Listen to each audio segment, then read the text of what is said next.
You like that sound? Do you now? I do. Well, that's pretty awesome. Welcome, everybody. Glad you are hanging out with us today. Let me get some electronics straight over here. Hope you're having a wonderful evening, and I hope that you are having a great day too. And I hope you're planning on having a wonderful night.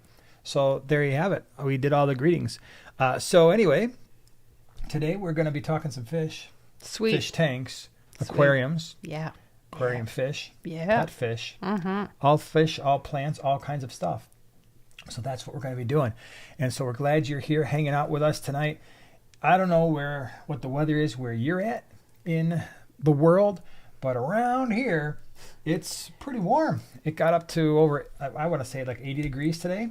At least that's what my car thermometer said. My car thermometer said it was over 80, and I'm not quite ready for that because it's been like in the 50s. You know, it was like 40s, then it's 50s. Like, all right, that seems pretty good. And then it's bam. Now, don't get me wrong. This is great for motorcycle riding weather, which I thoroughly enjoy. But I'm not going to turn the air conditioning on.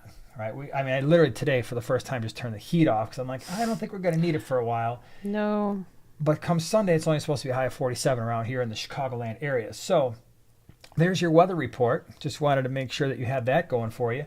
But anyway, it's a little warm in here. So when you see us start, just dripping sweat, and it's just because, I think it's 80. So it's 82 degrees in the house right now, I believe. A balmy 82. So that's pretty cool. Anthony says it's 43 in the morning and 83 in the afternoon. I know. Yeah, isn't that crazy? It's pretty crazy stuff, but here we are. We're surviving it. We're toughing it out. So tonight, let's see. What do we have going on for the week in videos? Sunday, I did a video on 10 reasons why your fish may not be breeding for you. So if those of you who are into breeding at all and you get to a point where it's like, man, you know what? My fish used to give me a lot more babies than they do now. Well, there could be a reason for that. And you could go through that video, the 10 reasons why, or the top 10 reasons why your fish may not be breeding for you or not breeding for you anymore. And that, I think, will be a helpful video. And that kind of goes along with a video I did a while back, and that was how to keep fish babies alive. Because sometimes you can get the eggs, and that's all working out great. And then over time, you get the fry or the wigglers, and they just don't survive. And that can be very, very frustrating. So now we've got it handled from both sides of the equation. And then today on the small scape, what did you talk about today? Some combos that always work in the aquascaping realm. Some combos, and that was some combos that worked. So check out the small scape if you're into aquascaping. Tomorrow we'll have the members video, and then Sunday we will definitely have a video out for you. Some places we are going to be this Saturday is the Greater Chicago Cichlid Association swap. So website has been updated with fish that are available for pre-order. And so that's this Saturday, Greenwater. And Greenwater, at least around the Chicagoland area, I believe is the only fish swap that actually runs in the summertime. So, and it's once a month, April, May, June, July. They don't run one in August. And then, of course, by September, everything fires back up again and things are a little crazy. So, it's going to be pretty awesome. On Saturday, we've got the Greenwater swap. That's in Tinley Park, Illinois, for those of you who are wondering. So it's a great swap if you're like, oh man, I miss Quad City, or I miss GCCA, or maybe some of the swaps up in Wisconsin or Indiana or Michigan or, I don't know, Missouri, you name it, Kentucky. You're like, I really need to get to one. Greenwater is the place to be. Heck yeah, it is. It's a fun time. Then what's also very exciting is next Thursday. So a week from tomorrow, we will be in St. Louis. Yay! And I will be doing a talk for the Missouri Aquarium Society in St. Louis. So again, if you're in the general area and you can make it out, that would be pretty awesome. It doesn't cost anything to hang out with all of us fish nerdy people and talk about fish nerdery. But that will be Thursday evening. It's the 20th of April. So it'd be pretty awesome to see you there. Just curious, is anybody going? Anybody in the St. Louis area? I know I got some feedback on some of when I posted the thing. Oh yeah, it's going to be great. And it is going to be awesome. I'm going. So you are? I am. I'm going to be there. I'm going to call the cops and get you blocked. Yeah. So that's what's going on there. And like I said, the next thing after that is Aquascaping, which we're gearing up for. And I finally kind of getting my brain wrapped around that trip because it's going to be awesome. It's been a little while. So Dallas, Aquashella, whatever that weekend is, 520-ish, 519. Yes. I can never remember, but it's going to be cool. So that is where we're going to be in the next month or so. So it'd be pretty cool if you were there, hang out, say hello. Be awesome. So yeah, don't have a whole big topic planned tonight. So we're going to answer a lot of your questions. That's the plan there. So that'll be fun. Debbie says, I don't think we have any around Houston. So if we're talking about swaps, yeah, I don't know.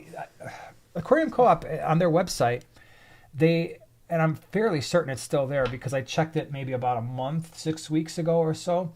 And they have done a pretty good job of kind of aggregating all the different swaps and stuff, or maybe not swaps, but clubs in the area. And so if you check that, you can get the clubs that are in a specific area. And then once you have that, you can go to their website, Facebook page, and see if they do swaps or auctions. So that's the one thing I miss is pre-2020, Greenwater used to do an auction twice a year.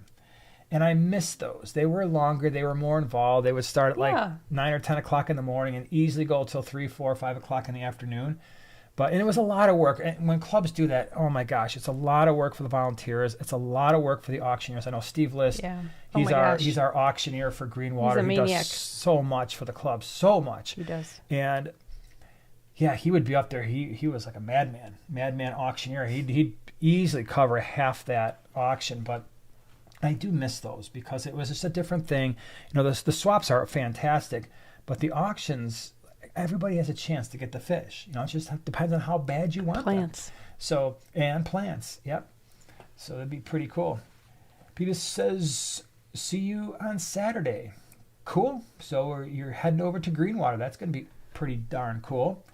Anthony says, nobody comes to Knoxville. We're going to have to change that. I would like to go to Knoxville. If there was a reason to go out there, I would like to do that because absolutely it would be fun. Mm-hmm. And isn't there like a thing this month coming up down south? There, I don't remember. I mean, we're not going to be there, but what event is that, or did it already happen? I thought it was this month, like some aquarium fest thing, but I don't remember. Maybe some of you know what's coming up. Let us know. Matthew says, anyone watched Joanna's video today? It rocked. That's pretty good. Good one. Mm-hmm. Whip is here. Oink is here. Thanks for being here. Dave is here. So we've got some moderators hanging out. So thanks for hanging out with us. Kayleen says, got my magazine from the giveaway today. Thank you guys so much. Well, I hope you enjoy it. Yeah, Amazonas is pretty awesome. Oh my gosh, yeah. And that's the nice thing is that link is always in our description. So if you ever feel like, you know what, I just want to be feeling smarter about the aquarium hobby, and you like the kind of science stuff and digging a little deeper into the different types of species by people who actually go to the locations and discover them. Amazonas Magazine, the description is, the discount is in the description of this video. Check it out. I think it's a real bargain. A very, very good magazine. So I'm glad you got it. Hope you enjoy it because it's definitely a must read for us. From Behender or Bender, whichever it is, can bluegill go in a 45-gallon? I probably wouldn't do that. They're pretty stinking aggressive, bluegill are. It was a struggle in a 55-gallon that ended up not working. I personally, if I were going to try to keep bluegill again, it would be in a 6-foot tank. And I would treat them almost like South or Central American cichlids. That's kind of their personality, only without some of the colors. So, and the other thing too is just keep in mind with the bluegill, you catch them out of a lake, and you obviously when you're unhooking them and stuff, you look at them like, oh my gosh, the colors are insane. But then when you put them in a tank, they just usually kind of just are mostly greenish, like a greenish tan. So you're not necessarily going to see the same color that you see when you pull them out and you unhook them. You're like, this is the most magnificent color I've ever seen, and it is. A better option, not necessarily for a 45 because these would get too big for a 45, but if you're looking for native fish, I really do like the perch. I've talked about this a number of times, but yellow perch are extremely pretty. So, but those two full grown are going to need a minimum of at least a 6-foot tank, like a 125, 150, even a better would be a 180. Yeah, Dave from Iowa has been a member for 25 months. Thank you, Dave. I really appreciate that. There's only one Dave. there is a fish auction in my area, Eastern Iowa Aquarium Association, April 22nd. I did not know that, Dave. That's pretty cool. Is that Really? the same? Is that the same group that's running the swaps? Is that Alex running the swaps? 5 times a year or whatever. But that's pretty cool. See, that's something we'd have to keep in mind, because if it's in the same general location that the swaps are in, I would totally Right, that would be think fun. about packing up some fish and going out there, especially if it starts later in the day like the swaps do. Dustin says, have you used Maricin Oxy? What is the difference between Oxy and the regular Maricins 1 and 2? Maricin Oxy is more directed towards fungal infections. I use Maricin Oxy. I like that medication a lot, especially when I'm bringing fish in and they look like they may have some type of external thing going on, especially if there's cloudiness to their body. I will usually dump that in, and it solves a lot of the problems before they ever get worse. And so generally speaking, when I bring fish in, if I notice an issue, my cascade of medications, I will usually put in Maricin Oxy first, give that a day or two. If that doesn't do anything, then I switch to the Maricin 1 and 2, because most likely the Maricin Oxy is going to take care of a lot of fungal infections and some types of bacterial infections. I do like the Maricin Oxy because essentially what it's doing is it's creating a little bit of chlorine in the water, but not enough to really do a ton of damage to the fish, but enough to make any type of external microbe a little bit uncomfortable. And so I found it to be a pretty good medication. And then the other nice thing about Maricin Oxy is it tends to break down over the course of a day, and so that's something that you can treat almost every single day. I think the directions are like you can do it daily. I think that's what it is. Don't quote me on that. Read the directions before you use any medication, of course. But I do like that. I have Maricin Oxy in the fish room. It's awesome. Rio wants to know, can you keep some pygmy Corys on a gravel substrate in a 10-gallon with some tetras?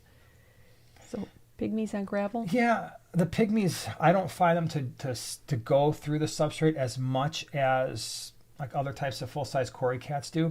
So just make sure the gravel's not sharp. That was one of the things too. If you look at some of the places where you find a lot of these Cory cats, they're not always on sand in nature. I know the general wisdom is to keep them on sand, and that's good advice. Don't get me wrong, that's really good advice. But there are places in nature where Cory cats exist, and it's rock. So, but anytime you've got any bottom dwellers, I would prefer to have smaller. The trick here is to have smaller gravel, but also smooth, which is not necessarily easy to find. But the smaller gravel makes it harder for food particles to sink between the rocks before the fish get to it, and then it starts to rot, and that creates a big mess. And then the smoothness will make sure that anything that's going to be, whether it's loaches or Cory cats, it doesn't scrape up their bodies. They like to hang out on rocks. And they do. Thank you. They They're do that. rock More. dwellers. That was going to be my original point. But yeah, Michelle, thank you so much. Member for 10 months. Hi guys. Conflicting info online. What's your experience if I keep multiple colors of Neo shrimp? Will they breed bright colors or will they change? Well, most of the time for the Neocaridina. And so this might be where you're getting okay, no, you said Neo shrimp. Okay, so this could still be where some of the conflicting info comes from online, and that is if it's not the Neocaridina, a lot of the other types of shrimp will breed true even when you mix them together. They don't tend to hybridize with one another, but the Neocaridina do.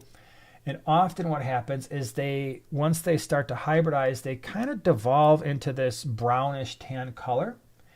That being said, I have mixed some together. Actually, I mixed some culls together, and sure as heck, all of a sudden I started seeing yellow, orange, and red shrimp. It was really cool. In fact, I captured that in one of the fish room tour videos very briefly when we had our super red bristlenose breeding tank. Remember all those different color shrimp?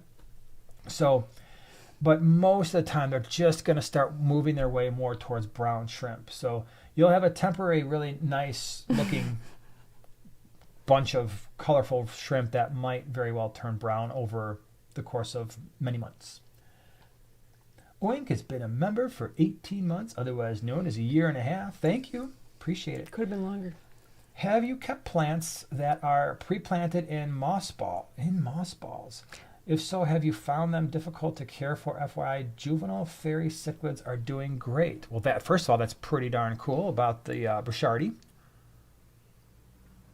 I don't know what that is. Do you know? Pre-planted in moss balls? No, I've never had it. However, I have thought to suggest doing that because I've had plants that grew into moss balls, and it becomes a very easy way to move your plants. Like a Nubius, you can actually kind of attach it to a moss ball. Yeah. So I didn't know that people are actually like selling it now. I should have done it. Somebody is selling the combination. They make good buddies, Anubias and moss balls. Okay. And I'm sure other plants too. But crypts, if they start floating out of the substrate, they would definitely grow into a moss ball if it's around there, because I've seen them grow into sponge filters. Oh, yeah, for sure. Julia, thank you so much for becoming a Primate Primetime partner. Appreciate you being here. Hope you love the experience. MedCow, thank you so much for the super chat. I'm adding crushed coral to a tank with established crypts and had 0 to 1 KH and a pH below 6.4. After adding the coral, the crypts are melting bad. Any possible relation? Could be. It could. I mean, plants, just like fish, get used to a certain pH and a certain hardness, and then if that is adjusted more than normal, the plants might have to readjust to that as well. Just kind of, they have to rebalance the water loss and water acquisition in their environment. So there could be a relation to that. The crushed coral, a big question is, after you added that, what is the KH and the pH now? So if if the pH changed from, like, let's say a 6.4 to a 7.8, yeah, that could have an impact. But crypts will do fine at a higher pH. I mean, we keep crypts in our tanks at a pH of 8 to 8.2, no problem. So, the pH, even if it's due to pH increase, once they adjust to that, they should hopefully recover. Now, if something happened to KH where it went from, 1 to I'm thinking it's 1 degree up to like 10, 12, 15 degrees or something like that, then that might be also something that they would have to adjust to over time. Crypts get angry very easily. They do, and you said recently you've had a couple tanks where they just were like, yeah, they're like, I'm struggling now. I'll see ya. They're beautiful where I'm like, oh man, I got to rescape this tank. I'm going to have to move a whole lot of them. And then next week comes by, I'm like, where'd they all go? And the great thing is next that week, where are they? Yeah. Great thing is we can just blame you because Sure. I was a crypt master, because when those tanks were my tanks, the crypts were like, whew. So maybe you should ask my associates in the fish room, like when they were doing water changes, exactly what they were doing. Maybe. And my associates, otherwise known as our boys, will kind of give you some advice on how to. I do tend to kind of monkey around with my tanks, though. Yeah, well, crypts don't like that. They don't like changes. However, they'll melt and then they'll regenerate some new ones. So I'm just getting some brand new leaves on those crypts. That's all. Frank says, can you keep plecos with secret in the same tank? Secret. What would secret be, Frank? Plecos with secret. Why don't you spell check? Yeah. What Frank? It's a mystery. You can't keep plecos a secret because sometimes they just they will be a secret. You won't see them. Your pal, thank you so much for the super chat. Have 40-gallon breeder with 8 Julie Corys and 10 Daniels. What's a good larger single fish that won't eat them? Oh, screws. No, I'm kidding. Don't do that. You've got some options there. So you got a 40-gallon breeder. Pearl Gourami. Actually, a few Pearl Gouramis might work out pretty well. That would be a really nice fish, very striking fish. I could imagine 3 or 4, maybe even 5 in a 40-gallon breeder. That would be pretty cool. What else would be big? Maybe some of the Guayana-Cara. Guayana-Cara don't get quite as big as Geophagus, so that might, well, I don't know, maybe even full-grown, those might pick off your Danios. I guess you have to be a little bit careful with the Guayana-Cara, but Cryptoheros nataluteus would be pretty awesome. So would the Curviceps cichlid. The keyhole cichlid would be a pretty cool fish. What else? What was the one? Not Cryptoheros nataluteus, the other Cehicas. Remember when we had the Cehicas in the 40-gallon breeder? Cehicas. They're very round shaped. Cryptoheros Cehica would be another really cool one to consider. They have beautiful eyes. Yep. So all of those are smaller cichlids. You could also consider, well, you said larger, right? So those would be large enough not to eat they'd be large enough to have the impact I think you're looking for, but without being too large where they're going to eat the Danios. None of those fish would come close to eating the Julies because they get wider bodied and bigger than Danios. So Yeah. That would be my thing. Shelby's here. Garden of Eden. What's up? What's up? Shelby. Hey, Shelby, so that question that was just asked and I answered it, you guys are, I consider myself to just be a dabbler in shrimp. But Shelby, if you're still here, the question was, in your opinion, because you guys have way more experience with the shrimp, with the Neocaridina, I'm of the opinion that most of the time when you mix the colors, they kind of devolve into brownish shrimp. And rarely do they maintain that solid yellow or the pumpkin shrimp or the blues or the reds. If they did, that'd be cool. What is your experience? Is that, do they kind of get mostly brownish if you start to mix them? Or do you find that there's a special way to keep the colors for a longer period of time? Let's see. African Orchid says, can I cram a Betta in a 90 gallon? It's kind of tight. I don't know. That Betta might outgrow that 90 gallon. Yeah, get a backup tank. You sure could. It's a tall tank, and so maybe what you'd want to do, I don't know if you've got it planted or not, but if you had some really tall plants where it could kind of rest once in a while, that might be helpful. Or you can get like the little Betta suction cup levy things that would stick to the top. The thing that you'd have to be careful with in a 90 gallon is, of course, you've probably got some fairly strong flow from your filtration because it's a large tank, a lot of volume. So you just want to make sure that whatever filter flow you have, there's a place where the Betta is not constantly fighting flow and can get access to the top because it is a taller tank. So it could work. Shelby says they will always turn wild. Yeah, it does take a little time, but always will fade to brown with stripes. Bummer. Sometimes might get some fun looking ones, but very rare. Yeah, okay, good. So, and like I said, they know the stuff. So that was my experience. Thanks, Shelby. Appreciate that. Rymac Cichlid says, I watched all the fish room videos today and fell in love with the checkerboard cichlids. You and me both. Where could I find some? Checkerboard cichlids. Well, first of all, yeah, they're awesome. There's different species. So the genus is Dichrosis. And then we had, what did we have? Filamentosis in our fish room. Is that the last one that we had? And then, so anyway, where would I look if I were looking for checkerboard cichlids? I might look at the wet spot. They usually have a very large variety of fish, or aquabid are the two that come to mind. Like if you're going to find them, it's either they're going to be aquabid or the wet spot would probably be your two best options for the checkerboards. Really, really pretty fish. Oh, and by the way, that would be another option for that 40-gallon breeder but they're not large. They stay relatively small, maybe around 3 inches or so, maxing out. Depends on the species, but the iridescence is outstanding. Frank asked, can you put plecos in the same tank with cichlids? Cichlids, that was the secret. The secret was the cichlids. Cichlids. Bristlenose? Was it, or just plecos?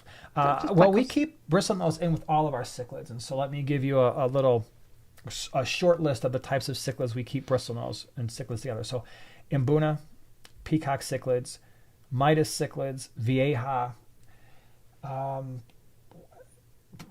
shell dwellers, all of our Lake Tanganyikan tanks, pretty much everything we've ever had that was Lake Tanganyikan, all of our Lake Victoria cichlids have had bristlenose in there. Oscars, especially the full-grown males, Oscars generally don't bother them because the full-grown males get about 6 inches, and they're smart enough. What I like about bristlenose plecos especially is if you give them some rock work. I think that's the key, and the reason why we've never had any issues is there's usually some type of structure where the bristlenose can go if they feel like, I don't feel totally safe, and they come out at night, they'll clean glass. I mean, you'll have to feed them most likely, but usually what we do, especially with cichlids in the tank, is after the lights go out and the room lights are out, drop a couple of kelp wafers in there, and then if they're gone by morning, you know that your bristlenose have come out and they've eaten them. As far as other plecos, yeah, some of them get much larger, right? So those you're not as worried about them getting eaten. You just want to make sure they have a spot to kind of hide out in. Brian says, brown shrimp seem to last longer in a community tank, harder to find, I guess. Yeah, that's a good point. Yeah, depending on your substrate and stuff, yeah. From Sid Miller, I picked up some CPDs at an auction a few weeks ago. Congratulations. They're so cute. Yeah. Can I breed them in a tank with cherry shrimp? Yeah. I mean, well, I say yeah, but keep in mind that you're going to have to do something with the eggs. So the CPDs you said are probably just going to, if they don't eat the eggs, as soon as the eggs hatch, they're going to eat the fry. So you'd probably want to figure out a way to do some kind of a spawning mop and just remove the eggs. But then, of course, you're going to be removing some of the shrimp with that spawning mop, undoubtedly. But yeah, it's not like the shrimp are going to most likely eat any of the fry or anything. You're just going to need really, really, really small food to feed that, like even like the powdered rapashi, infusoria to feed, because they're going to be they're going to be about as big as live baby brine. I mean, they'll be a little bit bigger, but they're not going to be able to eat that for a while. How many guppies can I keep in a 10-gallon? So my standard answer was something like that, guppies in a 10. Do a male and like 3 females or 4 females, and then let them breed. And then you can just kind of remove fish as it gets a little crowded. But if you started with 3 or 4 males, like, I'm going to do 3 males and 8 females or something, you could wind up with a lot of guppies in a short period of time. And so why spend the extra money when they're going to fill the tank for you anyway? Josh asks, do you guys have any experience with 1-2 grow cups? Thoughts on tissue cultures versus potted? Primarily, the only time that I've used specifically the 1-2 grow cups is at Aquashellas when I scape a tank, and then the tank goes on to a different home. So I have no reason to doubt that they do very well. Now, tissue cultures, generally speaking, I use a lot of them. I get them from Petco, PetSmart, and they do very well. The plants will be smaller than if you get them potted, but I think it's usually good bang for your buck if you're willing to, spend some time to allow them to grow and, get bigger. So, yeah. Yeah. Yeah. And I don't have any experience with the tissue culture plants because I just let you do all the planting. Well, that's the funnest part when we go to Aquashella, and I was able to escape for the Awaza booth and use all these the beautiful plants like the 1-2 grows, and the Tropica plants I know are very, very popular. I've been meaning to use a lot more because doesn't Flip sell them? Oh yeah, yep. Yeah. So. Oh, Lisa's got a good suggestion. Place a moss bowl of moss in a CPD tank. So instead of using a spawning mop, you've got a bowl of moss. I like that. Daily. Lift bowl out, shake out, look through moss, collect eggs, put in a holder, and it'll hatch in 3 days. Good. I like that. Yeah. Yeah, because I mean, for the most part, I don't deal with breeding rasboras or barbs or rainbow fish or anything like that, or a lot of the eggs or tetras. The egg scatterers, we bring in large volumes, and for us, like I can't justify the time and the amount of tanks that I need to breed the fish from basically the start, from fry to the point where they're able to sell it. We can sell them at swaps, because then I would have to dedicate too much time to a tank for that to happen.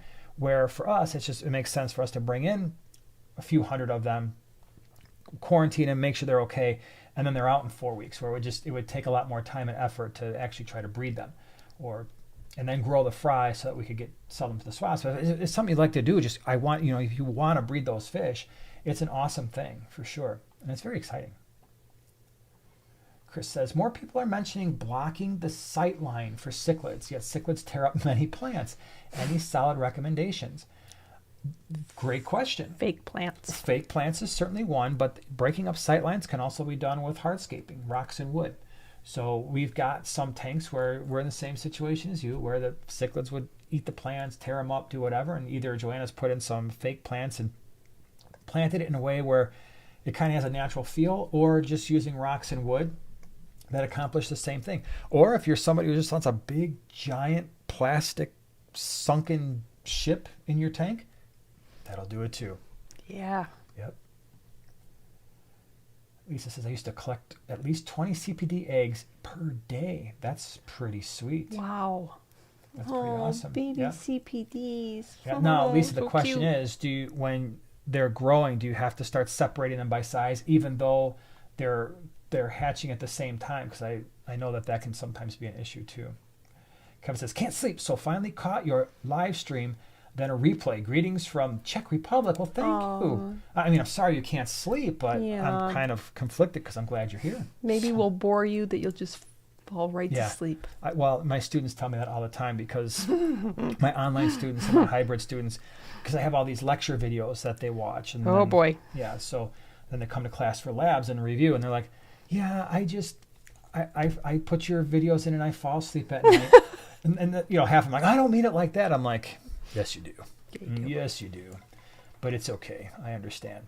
Being a teacher sometimes is like being a dentist, where it's like, you got to go to class, but when they're sitting outside the classroom, I always feel like when I open the door, I'm like, all right, everybody come on in.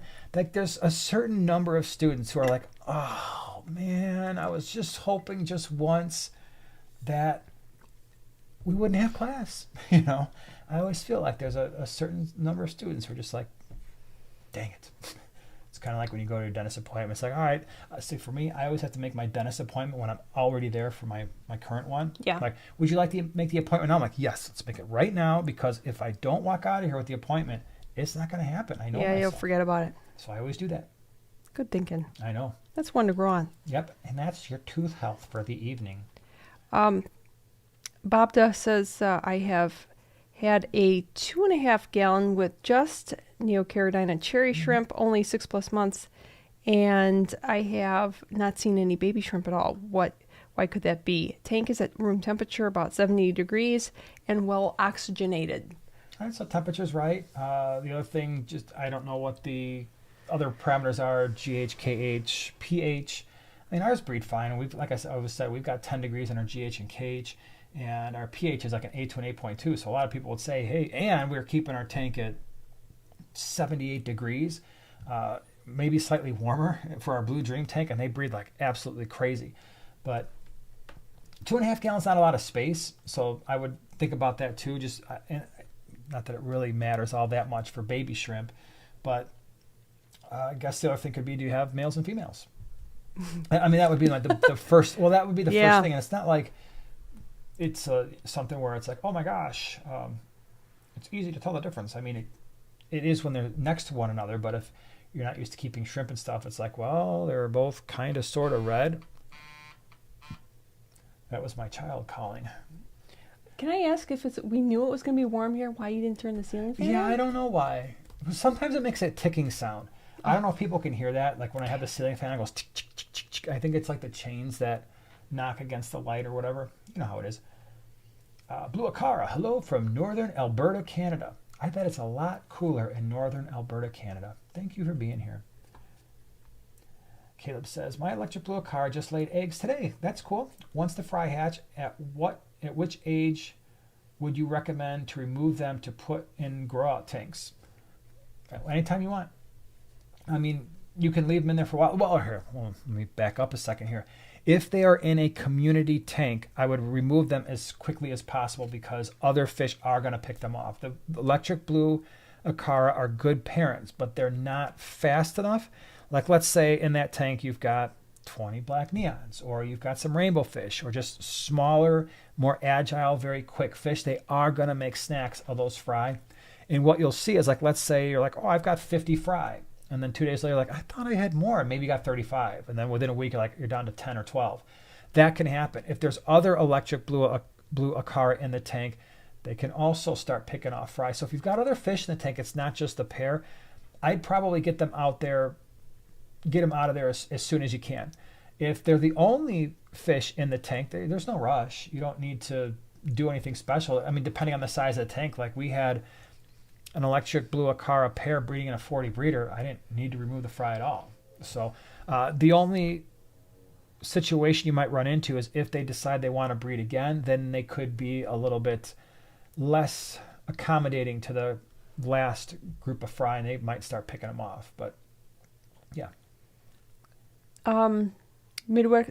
Midwest Aquatics, I got some the Sabua rasboras, the rummy nose rasboras, from you guys at the last GCCA, and I saw a few fry today. Really? That's lucky. Awesome to hear. That's really cool. So you must have gotten some of the Sabuas that had rummy nose rasbora, where we had the males and females mix, obviously, because for a while they were coming in, they were all males, which looks cool. Like that, your 20 gallon is an all male rummy nose reservoir tank. It is. But then I the haven't next gotten couple any fry batches yet. were nice because, you're not going to. I want to break that news to you. But yeah. Well, I was hoping every day. That's really cool. So I'm glad you're getting fry. Grow them up, breed them up. They're awesome fish. So Second Floor Aquatics, Ryan says that Shannon says you just have a nice voice that puts people at ease. Really at ease for some. Wine amplifies the effect. Really at ease. Hello, everybody. Hello. Not when I go, it's your boy Jason here coming at you live. No, that's not relaxing. Okay. No. Do I have to use radio voice? Hello, everybody. Welcome That's to better. Primetime Aquatics. Just don't say that. Thank you so much for being here. DJ Primetime has a very similar name to our own. Yeah. I'd like to thank you for being here. Which filter do you recommend? Best over back or canister filter for a 55-gallon aquarium? Well, DJ Primetime, I prefer the hang-on back filter. Let me tell you why. Okay, HOP. anyway, I don't think I can do that the whole He's time. back now. I'm one of those weird people. I don't like canister filters. You can like canister filters. I know why people like them, and I can appreciate the reasons. I don't like them because I mentioned this a couple weeks ago, and I know I'm a weird dude, but I would rather deal with an ick infestation than deal with cleaning a canister filter. I despise that. So I would always, my options would be if I would run hang-on back filters all the way up to probably a 180-gallon tank. Like I would put 3 big old Seachem 110 Tidal 110s, or 3, or maybe a Seachem Tidal 110 and an AquaClear 110 and a Marineland Pro 450. Just boom, boom, boom, all 3 of them doing their thing and doing awesome. And all 3 of those filters would take me a grand total of maybe 3 minutes. Like, take out the old filter floss, put the new stuff in, done. Where a canister filter, many would argue that's a better option because it's got a lot more space for media and whatever. It's true. I don't think it's necessary, but it's true. But then when you got to clean that big FX6, you're like, wow, this is a project. And it's going to take you longer than 3 minutes. So, yeah, Delta Charlie Jason prefers the Dynaflow. I would probably, if that Dynaflow back there, I would get that bad boy up and running before I put a canister filter on my tank. Probably electrocute myself and all my fish and be like, we survived. It was okay. So anyway, 55-gallon for sure. I would just run. It's a 4-foot tank, and so for 4-foot tanks, I do always love to run 2 filters. So if I'm going to do hang-on back filters on a 55-gallon tank, for me, I might run 2 Seachem Tidal 55s or 2 AquaClear, whatever they come in that size, 50s or whatever they are, or 2 Marineland Pro, maybe 2 75s. I'd like to have the water flow on both sides, because the minute you've got one side that's got a little bit of dead water flow, you get green hair algae, you start getting some issues popping up there. Yeah. So, all bad. M&C. I gave away every canister filter that I own. Hate canisters. I hate the Drake. Yeah, I hear you, man. And again, it's okay to love canister filters. And so you're someone like, you've got a little shirt that says I heart canister filters. That's cool. We can still be friends. I understand. I totally understand all the pros. The one con for me is such a big con that I can't get over it. Okay, I can't get over it in my heart. Jesper says, I prefer background filters. Sure. Alpha Red, thoughts on one Betta in a 120 gallon? Sure. As long as you've got other fish in there that aren't going to fin nip it and do all kinds of crazy stuff to it. So Rocky's Pond says, where's the Anubius Lover t-shirt? You never know what's going to happen in the future. I would be prepared. We've got 4 new shirt designs coming up, because I know some of you, I see at the swap like, dude, I've got the whole collection. And it's been, I feel bad because we haven't had a new design, was it since last summer? When we did the 4th of July sort of. No, we did the glow since then. Oh, we did the glow. Yeah, that's true. But right about the same time, I think. It was around the Aquashellas, wasn't it? It was summer-ish. Okay, yeah. Maybe So later. we've got, we go from no designs and we're going to go, boom, 4 new ones. Yeah, but they're a little different. They're different. That was the whole point. And so they're definitely going to be ready, or at least I shouldn't say. We are 99% sure the whole reason why we did this is so that they're ready for Aquashella Dallas, right? So all 4 of those will be there. They should be. And they'll be online too. They'll be on the website as well. But we're excited because they're cool. They're different. If you're looking for normal, you're just going to wait for the next batch. Well, if you're looking for normal, we wouldn't be here on a Wednesday night True. talking You about wouldn't tropical be fish, watching right? us. We'd be doing something Good point. not cool. Right? By the way, being not normal is a cool thing. Cheryl says, "Yay, new shirts." And Cheryl, I believe you said that you were already working in your garden. Rock on. Nice. The week was prime. I've already done 8 of my containers outside. And you know what's really cool? When you got all those containers done, that means in a couple weeks you'll be able to get the pond done. She doesn't like doing the actual pond, but she likes all the fish that come out after at the end of it all. Alfred, no, just 1 betta and 0 other fish in 120 gallon. Why not? It's your tank. Do a king betta. It'll be slightly larger, and it'll be all the king bettas we've had have been very active. Yes. So it'll use that 120 gallons. But hey, maybe you're someone who's like, you know what? I like plants. I like rocks. I like turtles. You'd be like, I like betta. There you go. It's going to be awesome. Oh my gosh, I just saw something. Eric B, do you guys add leaves found in your public pond to your aquarium? No. I am very hesitant to add anything that I would probably not add anything directly from outside water sources directly into one of my tanks, just because if it does spread some type of disease in that tank, the way that we have our fish room set up with the way that we do water changes, there's a high likelihood that gravel vac would go into other tanks. And so if I brought something in from outside, we could have a problem. So even like with the pond, what we did the last time we pulled a bunch of all those white clouds and the guppies out and all that stuff is they actually went into tanks upstairs. I think most of them went into the kitchen tanks, and then that had their own gravel vac. It had their own net, and of course we watched them for a long time. They were great, and then eventually the white clouds went downstairs. Yep. Right. So yeah, I got to be really careful with stuff that comes outside, because the last thing I want to do is be like, oh, okay, we've got all these fish for the swaps. I bring in something from outside, winds up in a tank and spreads. That would be a very unfortunate thing. Mike says, my 60 breeder would not accommodate a hang-on-back filter. I had to modify the trim to make an AquaClear 70 fit. You know, I think you might be the second person that's told me that, just because I'm curious, what hang-on-back filter did you have? Because I'm 90% certain that the last person who told me that same thing about the 60 breeder was trying to put on a Seachem Title 55, and they were having the same issue. Maybe it was you, I don't know. But I'm curious what tank you were trying to, or what hang-on-back filter you were trying to use. Video for Geeks says, start doing theme tanks like an Mbuna Harley Davidson tank. What? I blame you for not having done that already. Well, yeah, I've got so many other ideas I'm working on for my smaller tanks, but yeah, that would be pretty sweet. It would be sweet. Yeah, no, great. Now you're gonna have me thinking all night what I would do. That's good. That's a fun. good thing, because when she's thinking, she's not talking so much. I'm kidding.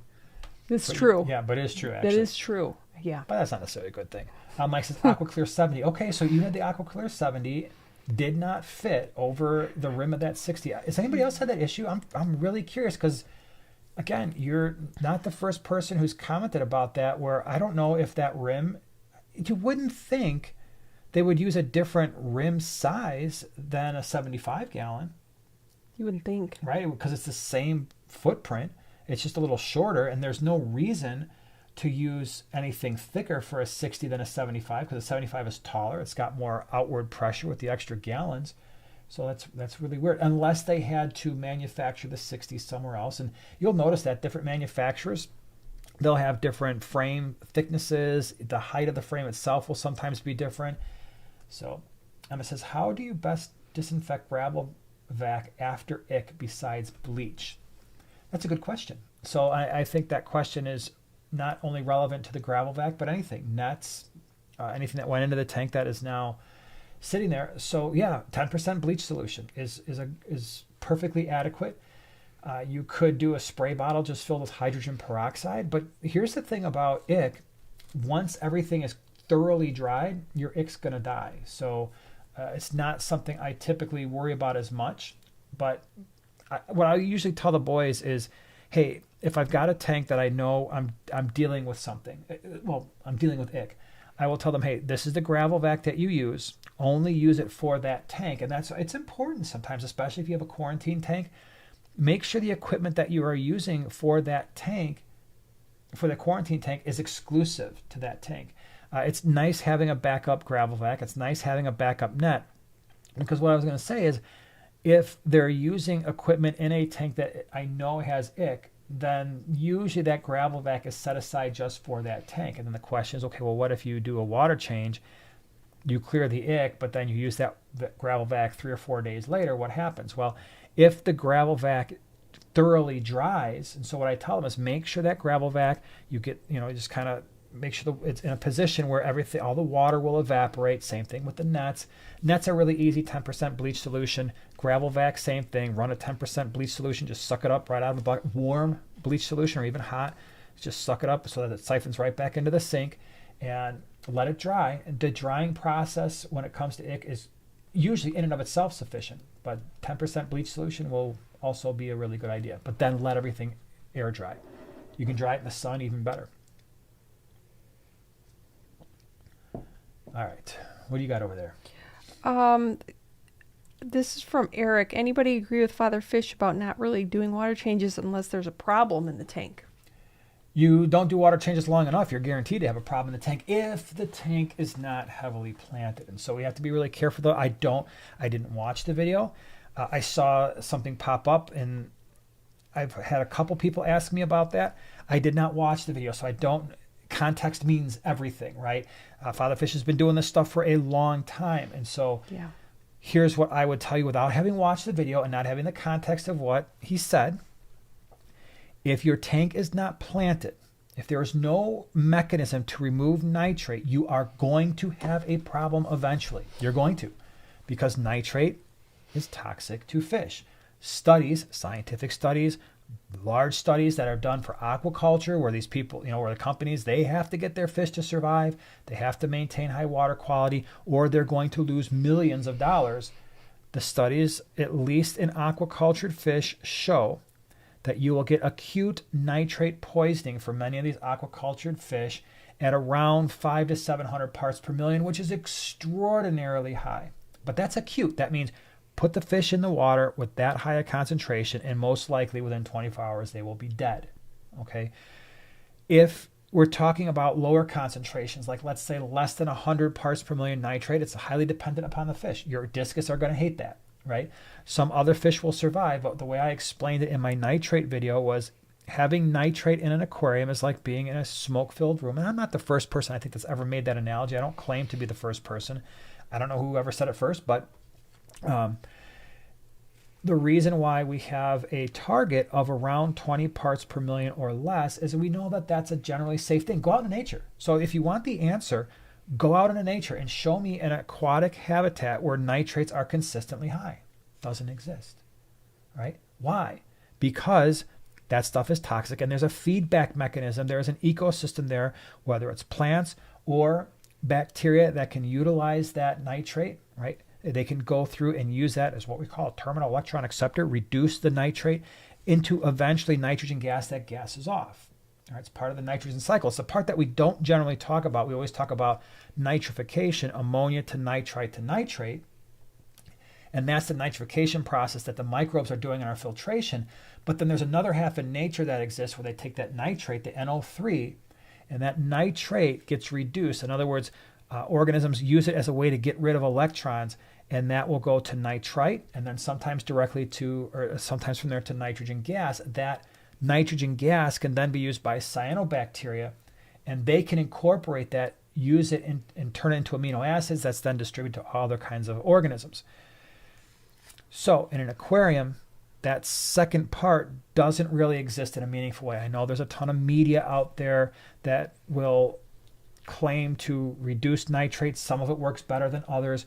Almost always you need a significant amount of that media, way more than I'm willing to even deal with, because you almost have to add another filter just to try to even deal with that. To me, the plants are a much, much, much more effective way. You want to reduce nitrate in an aquarium, use aquatic plants. That's the easier, far less expensive way.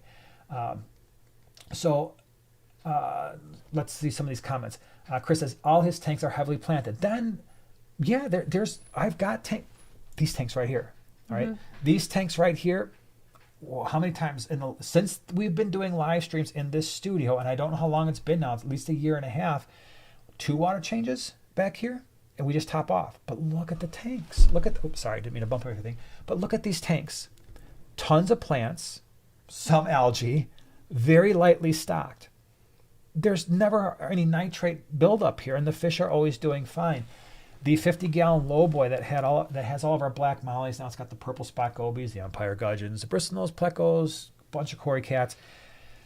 For a very long time, almost 2 years, there was no real filter on that tank because the canister filter I had in there, what I just say, I hate cleaning canister filters, it was the slowest trickle, so it was doing nothing. I did have an air stone in the tank, and that was it. We would do water changes there, but there was no filtration. So heavily planted tanks, you can get away with it. But you still should keep an eye and make sure that you're not getting a buildup of nitrate.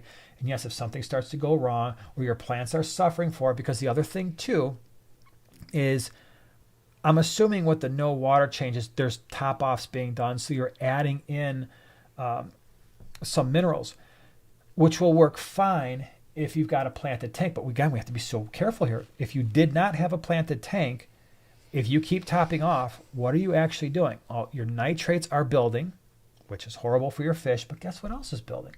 All of your water hardness parameters, right? Your general hardness, your carbonate hardness, all that stuff, salt concentrations is all building every time you top off, to the point where over the course of a year or two, you can have significantly different water than what's coming out of the tap. And not only that, you could be building up all of the water hardness, all the nitrates to a point where your TDS would be through the roof, to the point where your fish are like, I'm tapping out. I can't deal with this anymore. So we just have to be careful. Heavily planted tanks, maybe. Non-planted tanks, horrible situation. So I know that was a very long-winded answer. Yeah, geez. But again, I did not see the video. So some of you are saying heavily planted, Wallstead method, deep substrate. That all makes a big difference. And like I said, Father Fish has been keeping fish a long time, so I know the thumbnail at first, even when I read it, like I said, I didn't get to watch it. I looked at it, I'm like, oh, I should watch this, and then I forgot. Oh, geez, way to go. Jeremiah says the AquaClear 70 doesn't fit the 75-gallon either. All right, well, there you go. So it's not just the 60 breeder, it's the 75 as well. And I've never tried to put a AquaClear anything on a 75-gallon tank that I can remember. Jonathan says, let's see, he watched my video from today during his lunch at work. I'm a big fan of the sloped Aquascape too. It's a winner. It's like a ski slope Aquascape. You have to watch the video. I did watch the video. We have to watch it again. I don't want to watch it again. I want to watch it 3 times. No, I just want more fish. Thank you so much for the Look at all those chat. green hearts. I see a lot of green hearts coming through. You done? I am. Just one more fish. Thank you for the super chat. I'm looking forward to your talk at the Keystone Clash. I'm the sponsor towards you coming. Just the link isn't right. Well, thank you. I saw that, and I think I shared it on Instagram. But thank you. I appreciate that. I'm looking forward to being there, and I've actually got 2 talks. So I'm doing both the fish saving thing and the introduction to Lake Tanganyikan fish. Wow. So, yeah, they got me. I'm going to be busy. So I think, if memory serves correctly, I am like one of the first presenters in the morning. And I think they tried to work that out in case people are there, and I wanted to be able to hang out with you guys. So I'm like, hey, if I'm going to be doing talks both days, can I do those earlier in the morning so that my voice is at its optimal level? Because if I'm hanging out with you guys and talking all day, and then I try to go over there and do a presentation, sometimes I sound like Darth Vader. That's like the one good thing, right, that happens to me. When I lose my voice or I have a cold that just goes right to my throat, I get total Darth Vader voice. Actually, or Barry White. It's just good for me because I find myself entertaining when that happens. Oh, yeah. And then I call my sister-in-law because she loves that voice. Yeah. Yeah. I say, hello.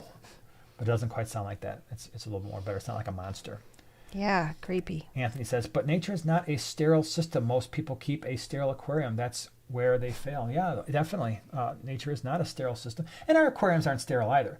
I think what you mean by that is probably that it's cleaner than what you would find in nature, you know, removing algae and that kind of stuff. But I know what you're saying. All right, hold on. I saw something. Where did it go? Where did it go? Yeah, there's a lot of green hearts popping up there. Is that the green neon like super group? It's those who know. Yeah. John says, would it be possible to combine powder blue, flame dwarf, and neon gouramis in a 40 breeder along with some angels?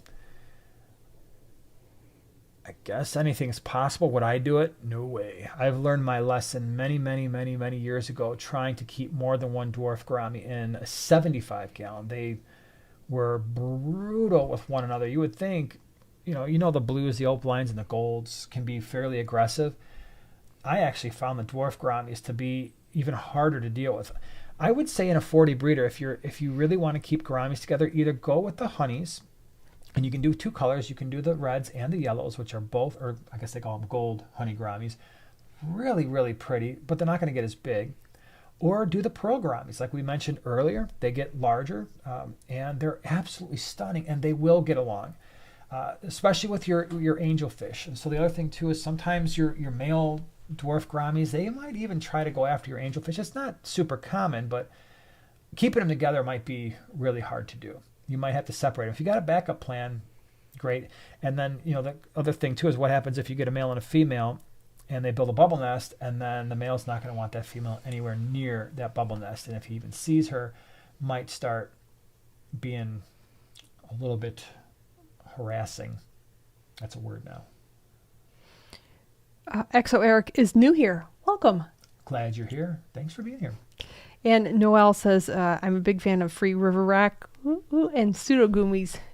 I love that. Nice. Pseudogummies. Do you know what it is? No. That's like when you want to do a fancy schmancy iwagumi, like aquascape. Yeah. But then, yeah. And then you just do your best, right? So it's like a pseudogumi. I call it like a iwagumi-esque. But yeah, that's pseudogumi. I love it. It's catchy. I love saying it. I was saying it all day. Well, that's pretty interesting. Pseudogumi. Oh, that's pretty cool. Mm-hmm. Jonathan, anyone know what date the Keystone Clash is? I'm hoping to make it this year. I wish I could remember that off the top of my head. It's in the fall. I know that. Is it? I don't even want to say like September-ish? I thought it was September because Aquashella is in November. And so it's not, and I know it's not the same month. Well, it has been like wasn't it the one time a week before or 2 weeks before the OCA? Maybe. I don't know. But if anybody knows when the Keystone Clash is, feels like looking it up. I'm pretty sure it is September, but don't quote me on that one. African Orchid says, how do I make sure all the fish in my 20-gallon long eat with a large colony of endlers ruling? They eat everything and never stop. Feel bad for the coolie loaches and the baddis. Yeah, the baddis are very slow eaters. What I would probably do is flake food for the endlers right at the top. So I would crush up some flake or, small flakes. Get them really full. And so give them a good solid 5 minutes of stuffing themselves to the point where it's like, all right, they're starting to slow down. Then I would drop in the micro pellets for the coolie loaches, and probably the bass would pick those off too. And so when I have a tank like that, I'll take my North Fin food and kind of crush it up towards the top, and they all go crazy. And then when I circle back around, because I've got to feed out 80, or I guess at this point it's like 75 tanks, then I circle back around and see if there's any food left at the top for them. If there is a little bit, then I start dropping in the North Fin micro pellets, and that would be great for my bottom feeders. And the baddis are going to stay closer to the bottom as well. So that's how I roll with that. September 22nd. Thank you. Mm-hmm. That's cool. Oh, yeah, everybody's piping in. That's awesome. Yeah, so again, if you're in the Keystone Clash area, what is that, Pennsylvania? I really need to get on my game. I got to get all this stuff set to airfare and all that. Yeah. So Oink says there's 162 days left until the Keystone Clash. Wow. How about that? Yay! Pretty awesome. Doesn't seem like that long at all. Yep, it's coming up. Rio wants to know, can I keep a bristlenose pleco in a 10-gallon as a cleanup crew without having to add driftwood, or is the tank too small? Wait, what size tank? 10-gallon, a bristlenose. I wouldn't do the bristlenose, but you could probably do a clown pleco. Yeah. They're not Clown going to plecos come are out fun. as much as the bristlenose, but they stay a lot smaller. Even the females max out at maybe 3 inches. Not active fish, and so a 10 gallon is going to be fine. I mean, you rarely will see clown plecos like swimming all over the place, and I think the bristlenose are definitely more active. So in a 10 gallon, I would either do clown pleco or mystery snails if there's no fish in the tank that are going to attack the mystery snail. Yeah, and you can fit a nice size piece of driftwood in, or multiple little pieces in a 10-gallon. Paul says, have you ever considered setting up an ecosystem? I would consider every fish tank we have an ecosystem in terms of a balanced environment, right? Where you've got the microbes and you've got the fish. And now, if you're talking about more of a like an aquascape that is going to be more of a natural sort of why can't I think of the word? The word I always use. The word. What's the word? Don't laugh at me. What's the word? The bird. The bird. The bird's the word. When you do the word. When you do the aquascape, the biotype. Thank you for nothing. Right? I can think of it on my own. This is the help I didn't get. know where you were I'm going. having a moment, and Well, did you see that? Did I get any help with my moment? I was trying to think of biotope. yeah, but I was also thinking of something else at the same time, and I can't talk and think at the same time. So anyway, we do some biotopes, especially cichlid biotopes. Oh, hold on. No filter ecosystem. Yeah, we've done them. Ryan says biotope. Yes, thank you. You see, I've got some people out there who help me along the way. Yeah, we've done biotopes before, especially with African cichlids and that kind of thing. That's all, Joanna. So I don't consider any of it. I like to do tanks the way I like to do them. So whatever plants I like, rocks, wood, throw it all together. If it's something I enjoy, I'm cool with it. Let's see here. Chrisana says, is Cyprichromis leptosoma rock dwellers or mid-open water swimmers? Mid-open water swimmers. Yeah, they don't need a lot of structure. I have structure in the Cyprichromis tank just because I like the way it looks. And when they release the fry, they sometimes like to release the fry around rocks just to give them a little cover, but they're not rock dwellers. So they breed open water, and they will release their fry open water. The fry will stay, for the most part, in the open water. Really, really cool fish. Chris wants to know, do you number your tanks? Oh, I wish he would, because that would be so much easier than the descriptions this guy we over use. here. Oh my gosh. Yeah, so no, we don't. Give him an right. example. You want So me to? the other day, Joanna asked for, where are the remaining blue neon rasboras? Yeah. And I said, so this is typically, they're in the left 20 across from the 75s on the sink side.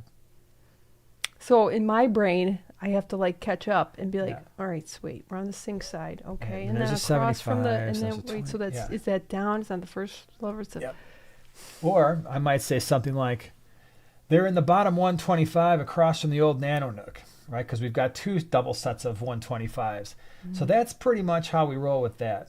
Mm-hmm. But it Yeah. works. I mean, if I tell the boys that, they That's just fine, pick it up but you know instantly. what? Yeah, you got to get on your game. Man. Yeah. Anthony says, hit the X to close out the chat, hit the like, then hit the live chat button to get back in. Anthony's giving out the directions tonight. That's very So nice. hit the X to close out. That's funny the that chat. you can't like it while you're in Hit the chat. like. Isn't that funny? Then hit the live chat button to get back. I love it. Those are some very thorough directions. Oh, D asks, any ideas for tank mates with a Scarlet baddis and a 10-gallon? That's a good question. A lot of the rasboras, green cubitai, chilies. You do have dwarfs. options because 10-gallon gives a lot of space to that little stinker. Yeah, and Scarlet baddis aren't going to eat. They can get sometimes a little aggressive towards other fish, but not usually anything that's going to stay towards the top, like the green cubitai rasbora. They're fast too. They're speedy. I wouldn't. Endlers would probably work just fine. The only thing with the Scarlet baddis is they often like live foods, or maybe you can get them on like chopped up frozen bloodworms. But So you just gotta kind of be mindful of that. I think I told that story about a month or two ago where I was gonna bring in a bunch of Scarlet baddis, and right before I sent that order off, I was like, there was my spidey senses were going off. I'm like, yeah, you know what? These really do prefer live foods, and sometimes they can be hard. Some of them can be hard to convert to other types of foods. So, yeah. He said, are you meaning the green Kubutai Rasbora when you said blue neon? No, we have blue neon Rasbora, or we did. Axelrodi. Sundidario is the species genus. So Sundidario Axelrodi, they're really cool fish. They basically look like a neon tetra, but they're smaller. Mm-hmm. The blue is a deeper, darker color. They get a little bit of red, and like the fins will turn almost like a blackish color. They're really pretty, and they're very small. And they're feisty little guys. Steve says, why has my hornwort developed a coating of brown fuzz? Uh-oh. Is this a form of algae? What can I do to rescue the remainder of my easy-to-grow hornwort? Brown fuzz. I think the brown fuzz might be the beginning of the dreaded blackbeard algae. It might be. You can take it out and rinse it off underwater. And then what I like to do as the hornwort like soaks up any algae, get rid of the gangly stuff and keep the healthy looking hornwort. As you know, it probably grows very fast for you as it does for us. I would, my recommendation would be get rid of all the stuff associated with the brown fuzz and chuck it. And then I would keep the stuff that's not covered. Mm-hmm. Yep. Lakeisha's here. What's up? Any recommendations on the buffalo head biotope? Also, what minimum tank size would you recommend for a pair of severums? All right, so Steatocranus, that is the buffalo head, right? I think I'm remembering that correctly. So biotope, sandy bottom, a little bit of rock work is usually sufficient for them. And a pair of severums, so a breeding pair, I'm assuming. I'd probably want a 4-foot tank. Probably a 75 gallon would be nice for them because they do get pretty big. I think a 75 will give them some options in terms of if you're trying to breed them where they're going to call home. Anything smaller than that, and sometimes the male will start chasing the female a little bit. Not anything crazy. Oh my gosh, what happened to my question that I wanted to see? He says on. Oh right, we called them Tetra here, I think. Can you repeat their name so I can research? Sundidario Axelrodi. And it's also known as the blue neon Rasbora. MTS, what would you put in a 35-gallon cube? Yummy. 20-inch square, heavily planted with driftwood and sand. 35-gallon cube, that's a pretty decent-sized cube. That's pretty cool. Yeah, that's pretty nice like that. Yep. Yeah. I would probably... That's probably is that a fairly tall tank, too? I mean, I would imagine that's got to be 18 inches tall, right? 16, 18 inches all around. 35-gallon cube, right? It's a 20-inch cube. Oh, I heard... So actually, that wasn't too bad because all I heard was 35-gallon. So then I said 16, and I changed it to 18 inches tall. So I was pretty close. It was 20. So 20 by 20 by 20. I wonder if, let's see, what would I do with that? Heavily planted? I think I'd want something like a king Betta in a tank like that. Something that's really going to show off some color, but it's not going to be overly huge. Mm-hmm. And then you could do possibly some like black neons. I would do a nice big group of black neons, like maybe 15 of those. And then look for the Adolphi Cory cat that's got the nice orange face. That would be pretty. That would be pretty awesome. And then throw in some long fin lemon blue eye bristlenose plecos. Nice. Yeah, and then they breed a little bit. And you can get some. In a cube, my first thought was get a big old pile of Corys. So you stole mine, and of course green neons would be fun. With maybe. Ember Tetras. That'd be nice. That'd be a nice combo. Yeah. Caleb says my Adolphi Corys are super shy. Yeah, they're not the most outgoing Corys in the face of the earth. I told this a while back, but in the 50-gallon lowboy with the mollies, that's a pretty heavily planted tank. I threw in a half a dozen. I did this, I don't remember how long ago. It's probably been a couple years. And for the longest time, I thought I only had 1 or 2 left. I'm like, oh, the other ones must have just bit the dust. And then all of a sudden one day I'm like, oh, there's 3 of them. Okay, well, that's cool. At least I got 3. And then about 3 or 4 weeks ago, all 6 of them were out and they were big. And I'm like, so they've always been there. They just never actually saw them around. But the nice thing is when you do see them, they're fantastic.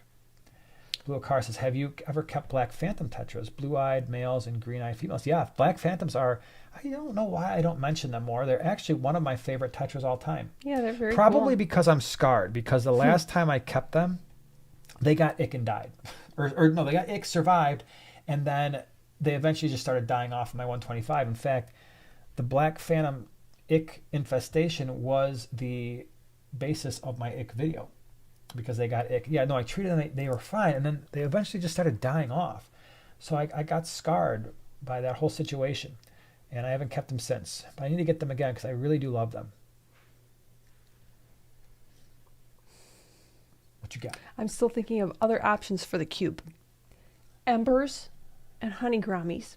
That would look really sweet. Yeah. The or, gold honey Gouramis, though, right? Yeah. Or just a big old group of CPDs. I think that would be really awesome. That could be cool. Or three schools, super tiny fish. So you got chilies, green kubatai, and like what would be the third? What would be a third school that you could put with those? You have the red, you got the green. Yeah, I guess you could do. What do you think?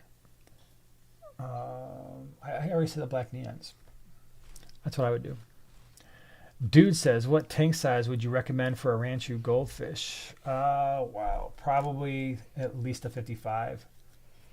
They get pretty big. They get like a big, giant, circular, huge thing. So, yeah, I'd probably want a 55. You can probably do 1 or 2 in there. I prefer to give them more space rather than less when full grown. Rick says, Jason, you mentioned a 75-gallon for a pair of Severum. How about if it was a single Severum with some Geotopos and Blue Acara? It's still at least a 75-gallon. And I've done that combination before. I've kept Severums with Geophagus in a 75. I've kept them with a Blue Acara in a 75. That worked out fine. But I wouldn't go any smaller than that because you're looking at the Geophagus topos don't get super big. They're 5.5 inches or so. Electric Blue Acara don't get super big, 5.5, 6 inches at the most. But they get kind of round. But the Severum does get pretty big. Jonathan asks, have you guys ever seen the Corydora pantanalensis? Pantanalensis? That sounds familiar. I'm saying it. It is, they're bronze and blue. Yeah, I think I saw them at one of the wholesale places that I go to, and I briefly looked, but they were pretty pricey, so I didn't. They sound pretty. Them. Yeah, Rink says shrimp in that cube, but that's always my answer for all tanks. That would be pretty cool too. I agree. Yeah. That would be really fun. Oh my gosh, big old group of shrimp. Oh, it'd be fun. Oh yeah, Go Brickley says, can 2 types of Ricinos plecos breed? Absolutely. We've got people in some of the fish clubs that are trying to work on stabilizing some, and I've seen pictures of some really cool Bristlenose plecos. Somebody was breeding calico with the blue-eyed lemon drops, and they got some really interesting plecos out of there, and they were trying to kind of isolate those and start up a new strain. But yeah, they will breed. Obviously the browns and the albinos breed together just fine. We've got all brown or standard wild type males, and they throw out albinos because there was albino genes in there at one point. And so I'll usually get about 75-25, and then later on I got like 50-50. So definitely. Do you know what somebody should breed for plecos? What? Koi plecos. That would be pretty cool. I wouldn't be surprised at some point if you start seeing glow plecos. I mean, how is that not happening? Yeah. Right? I mean, isn't there glow Corys now? I thought I saw something out there. Glow Cory cats. They've got glow rainbow sharks. And tetras. I have an even better idea. Green neon plecos. Just saying. Green neon plecos, huh? Just saying. The koi pleco would be pretty interesting.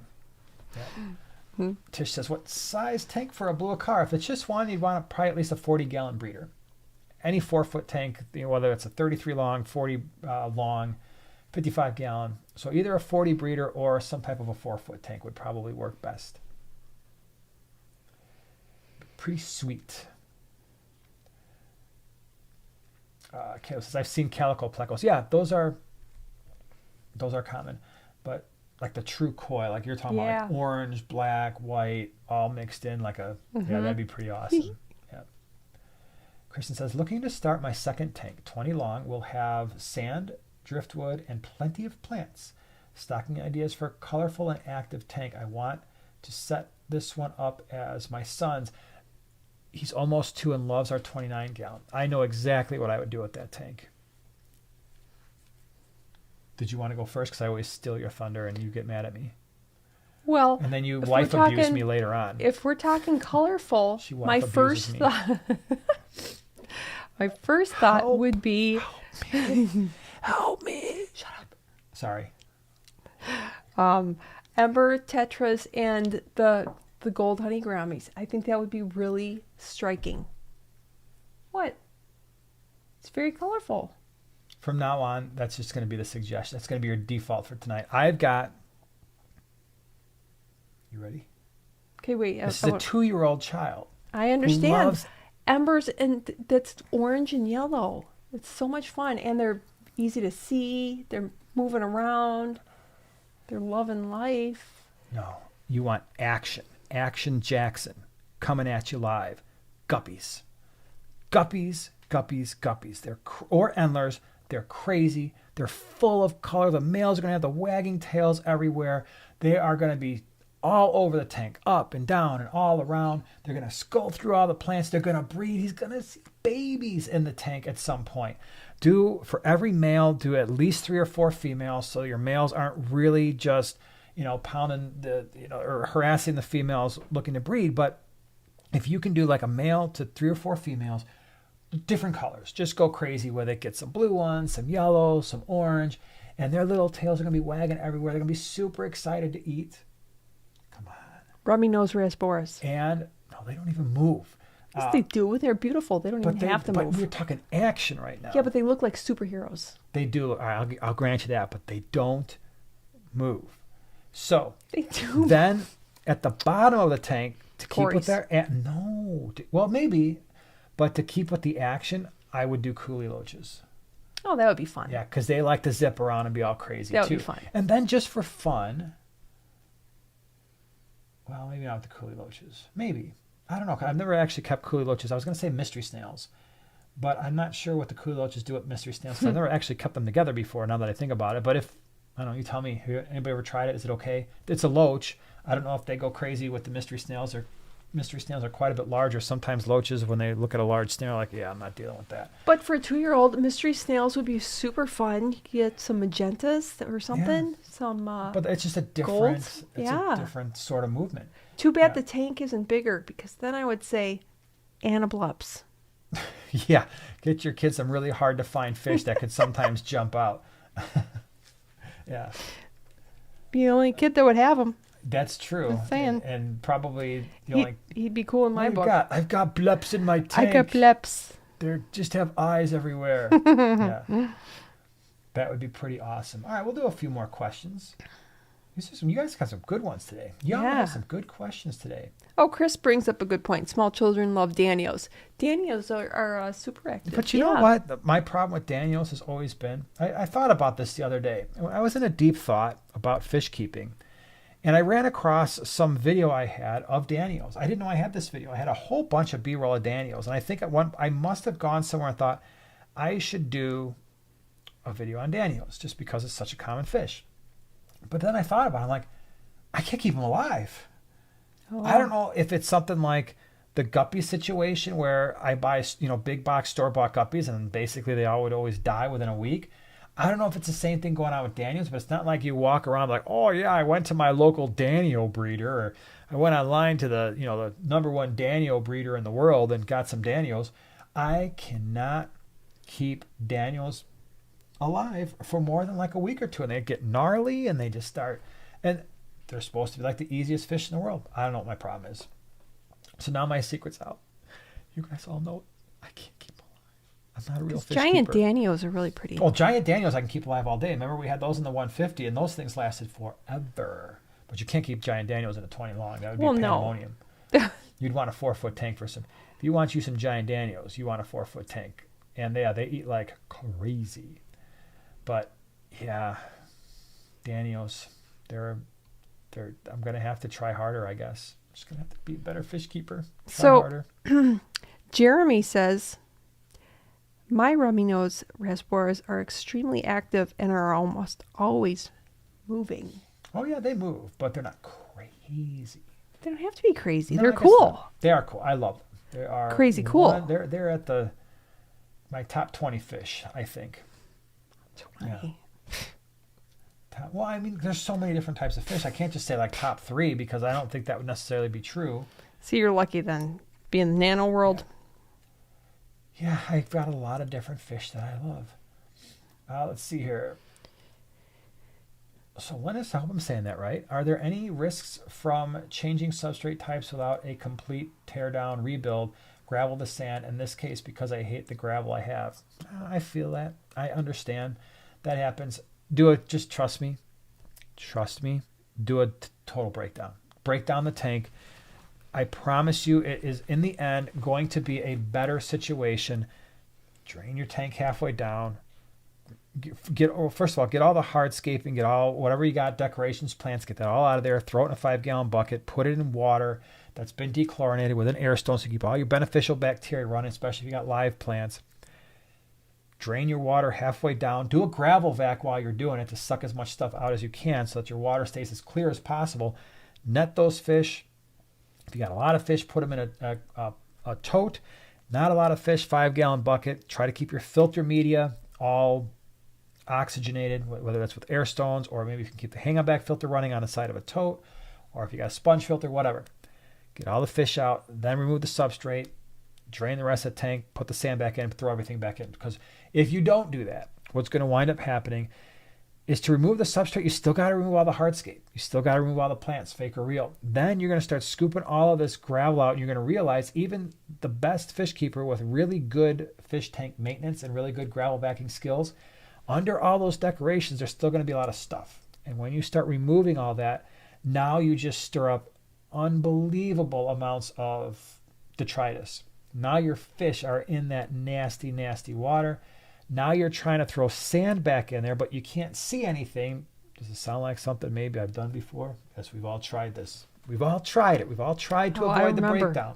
I remember. But then you put that sand in, and guess what's going to happen to your brand new setup that you're hoping to love? All the detritus that you stirred up in the water is now eventually going to settle on the surface of that sand. And you know what that's going to make you feel like? Sad. It's going to make you feel sad. Because you're going to look at this tank and be like, this tank looks 50 times worse than it did before.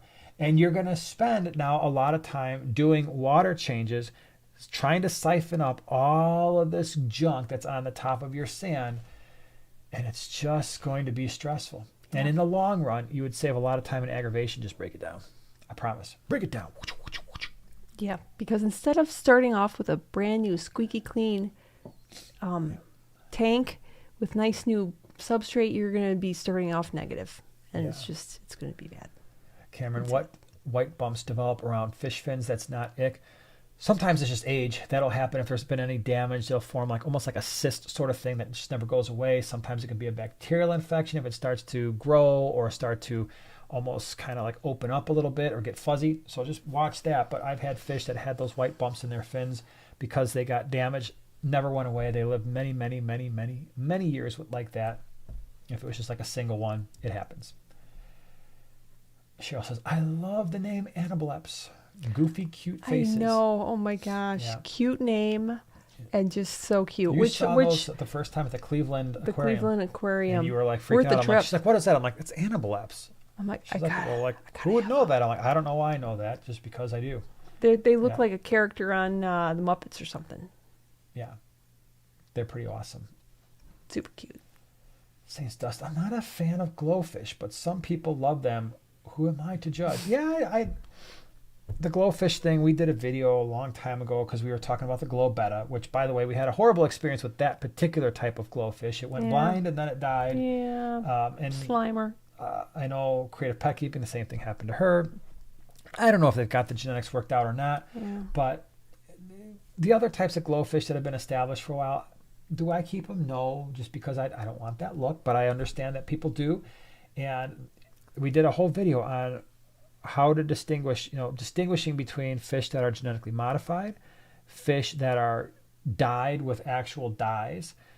We talk about hybridization, and we talk about selective breeding and all of these things. And we kind of march through this from least intrusive in terms of, what you're doing to the fish to the most. And I would say on the glowfish side of things, these are fish that have genes inserted. So there's gene modification going on. But life expectancy wise, they seem to do almost as much as the wild type. It's not necessarily my thing, but it's all right. If other people like it, gets them into the hobby, and then they love the hobby, whatever. What's Whip doing? Whip, are you even still here? Whip's You're hit something someday. Yeah, Whip's a busy man. Charles says, I heard they were quiet. pulling the glow Betta. I thought I heard that same thing too, but I don't want to spread rumors because I don't know. I hope for so, sure, because their displays are just even sadder than regular ones. Well, the thing too about the glow Betta is it's not like a Daniel, right? The Daniels only come in one color. It's like you've got a silver-ish fish with blue stripes, which is a pretty fish. Obviously, I know you've got the pearl Daniels, you've got the regular Daniels, and you've got different types, but you've got the golden varieties. But it's not like a Betta. I mean, a Betta, pretty much, you can get a Betta in almost any color anyway. So I would imagine when people are looking for Bettas, the glow Betta might not appeal the way some of the other glowfish would when you've got a fish that's only going to be one color. So, yeah, I can't imagine. And plus, they were fairly expensive, aren't they? Have you? I mean, you're the one that goes to those stores. Have you seen them anymore? No, but I think no. Because when they first came out, PetSmart had an entire it was entire like a display. display It was with that all whole our end tanks cap and all that stuff. But yeah. So I don't know. Wait, who's? Jesper says anableps in a paludarium would be cool. Yeah. It would be the coolest. Well, but that paludarium to me, to optimize it, I think it would be cool if it was circular. Yes. And then you had something in the center, because then they would just... Yeah, because that's what we saw them in, a circular tank. A cylinder. Yeah. It was a big, huge... Are you sure it wasn't square? I remember it being cylindrical. Okay. Your memory's probably better than mine. Not necessarily. Yep. Delilah says, I kind of feel like there is a specific newbie to the hobby that looks for glowfish. Oh, yeah. There are. They're brightly colored. Yep. Squirrel. Something like that. Yeah. All right, let me see here. I saw something else. Tish says, can you put a Betta in a 45-gallon tank that has nanofish like green cubitai and green neons? Yeah. Here's what I would do. I would just make sure that my green cubitai and green neons are fairly well fed, and just keep an eye on your Betta. Make sure that those green cubitai and green neons don't nip it at all. It's hit or miss. A lot of times they don't. In a 45-gallon, would they go after it? I don't know. But the better fed those fish are, so 2 small feedings a day, maybe instead of just 1, is going to cut down on the likelihood that happens. But as always, and if you had a female Betta, that would probably be a higher likelihood of success, or one of just the standard short fin varieties, if it's a male. I wouldn't worry so much about the Betta going after the green cubitai or the green neons, both of which would get too big for a standard Betta to eat, and both of which are far too fast in a 45-gallon for a Betta to even want to deal with in terms of trying to, pick on them, bully them. Desert Fish, what's up? Been a member for 28 months. You're old school. Wow. Hope to see you too in SoCal one day. My favorite channel. Thank you. Well, thank you for being here. I really appreciate it. I would love. One of my all-time favorite things to do. Let's go to San Diego. I love San Diego. Love. Yeah, I used to love flying into LA.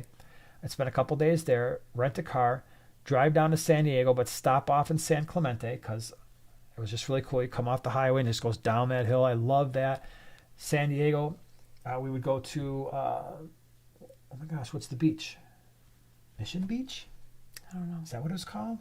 Had the Ferris wheel thing. No idea. Funny story about San Diego. I went there, not with you, with a group of people when I was in my early 20s. And I think it might have been the first time I was there as kind of like an adult, where, I was the one old enough to rent a car at the time, and everybody else was just a little bit too young. So one of the people that was with us, they had a relative that had a beach house in San Diego, and you literally walked out of this beach house, you Wow. took a left, there was the ocean and the beach. So me, in all of my wisdom, walk out there at 10 o'clock in the morning with everybody, no sunscreen. Zero sunscreen. I waited until my skin was hurting to put the sunscreen on. Oh, I am geez. not kidding you. Later that night, I was as red as a strawberry. We walk into a convenience or a grocery store with all this like aloe gel. I mean, I was it was probably the most pain I'd ever been in from a sunburn, because I was sunburned from head to toe with just like where my shorts were, where I wasn't burnt. And I'll never forget the guy, the cashier, looked at me, he's like, "Where are you from?" I'm like, "Chicago." He's like, "Well, that's a big surprise." Like, but he was angry with me and just handing me my stuff. I felt like such a loser. I'm like, "Thank you." And so it really did. We had 2 more days in San Diego, and I had to stay fully clothed and like in the shade, because I mean, I was in so much pain. It was so dumb. And then what was even worse is I drove from San Diego all the way up to San Francisco, but we wanted to like, kind of go through the mountain areas and the hilly stuff. Oh, that was such a painful drive, because I was like still really burnt, obviously. So I learned a lesson that sunscreen can help. Claire says glowfish are illegal throughout Europe. Yes, that is the case. I've heard that before. PWK, I'm in LA. Oh, look. I'm in LaGrange, Illinois. I was like, LA Grange, what's that? I'm in LaGrange, Illinois. I'm struggling to find a proper fish store. Do you have any? I've been to Aquatics in Lombard. Aquatics is great. Yeah. LaGrange, so you're What was the one south. that we went to by Brookfield? That's not open anymore. That was Scott's. That's been closed for many years. You could also do the one up north, Fish Planet. That's pretty cool. But that's going to be a little bit of a drive for you. But you're just going to take 294 north. So try Fish Planet. Also, Zuze in South Elgin is a good one. You've got a store out there by you. I just can never remember the name because I haven't been there. What's the one that's in? It's by like Palos and like all those guys. Like when we go to Tinley Park, they're always talking about the one that's over there. Oh, I don't know. I never can know remember the name of that name. because it's out there closer to you. Aquarium Adventures, yeah, they exist. But yeah, Fish Planet, Zuze, and Aquatics. Just go to Milwaukee. Oh yeah, try with Milwaukee. If you ever go up to Milwaukee, you could do Fish Factory and Aquatics Unlimited. There's a few good ones up there. Yeah. So, all right, everybody. I think we are going to call it an evening because all of a sudden I look up and we've been doing this for 92 minutes, which is a long time for everybody. So, yeah, a lot of cool questions. Thank you, everybody, for hanging out. You brought it tonight. Love it. So a lot of good questions. If we didn't get a chance to answer them, sorry. We'll try to do better next week. But appreciate all the super chats and all the new members. Thank you so much to our moderators for hanging out with us, holding down the fort, and doing all the cool things that you guys do. We will be back. Same time, same place next Wednesday, 8 p.m. Central Standard Time. Hope you come on back, and we'll try to answer even more questions next week. Next week, I'm 95% sure we're going to do a giveaway because we didn't do one this week. So next week, that's what we'll do. So thank you for being here, and we will see you next week. Have a great week. Pressing some buttons.